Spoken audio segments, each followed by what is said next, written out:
we are closer to the Fed rate cut. Typically a Fed rate cut, and since COVID lows, the Fed has moved the market more than anything else. Right. We are closer to the Fed event. If you will, we'll probably, I mean, good hypothesis that September we'll see a rate cut. Domestic mutual funds are sitting on over 1 lakh crores of cash. Yes. So is it prudent to think that there is a higher probability of an upside on the markets over the next 3 months versus a downside? Yes, I would tend to agree with that assessment. Okay. More so if nothing happens on the global front, because people are focusing on the Fed part, but I think a more important event is the US elections. Okay. And the front runner at this stage has been a president in the past, and typically that gentleman has been more market friendly. So together, the Fed event together with the probability of that event panning out, I think the chance of an up move is higher. Valuations are high, you are correct, but then I would still assign the chance of an up move to be higher. So let me reverse that question. If Kamala wins and Trump doesn't, would that be seen as a negative for Indian markets? At this point of time, I think it would be bad for global markets, at least US markets is what my assessment is. But again, we are low beta. So very surprisingly, we have become low beta.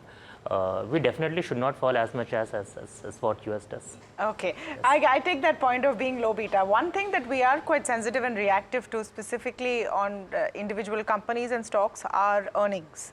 And typically in a market like this, earnings take center stage. We're pretty much done with Q1. What has been your assessment?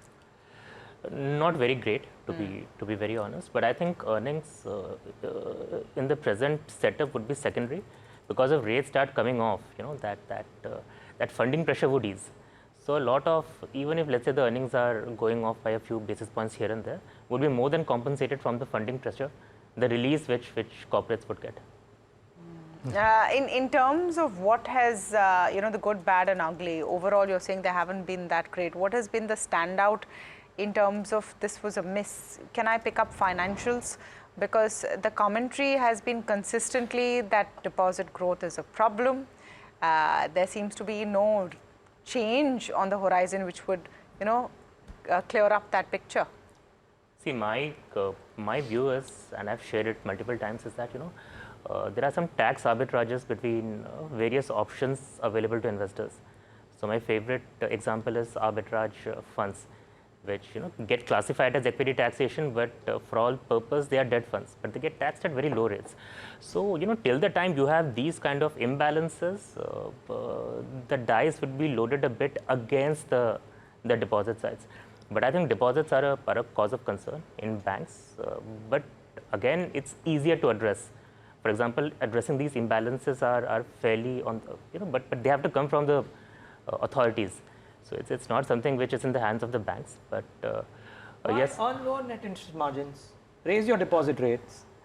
Yeah, but then raising deposit rates also has other implications. No? Yeah. No, but so then to answer the question from an investing perspective, are banks a good shoe-in or no? You like banks, other places? No, banks. I'm a bit more positive on it because they have underperformed so much in the recent past. Okay. And it's not that banks are lightweight in the Nifty index.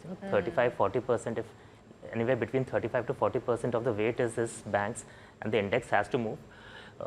See, I think most of the people who invest in banks are long-term investors. They typically don't like to invest in banks for 3 or 4 months. Books or foreign investors who have been MIA for a large part of this year. Yes.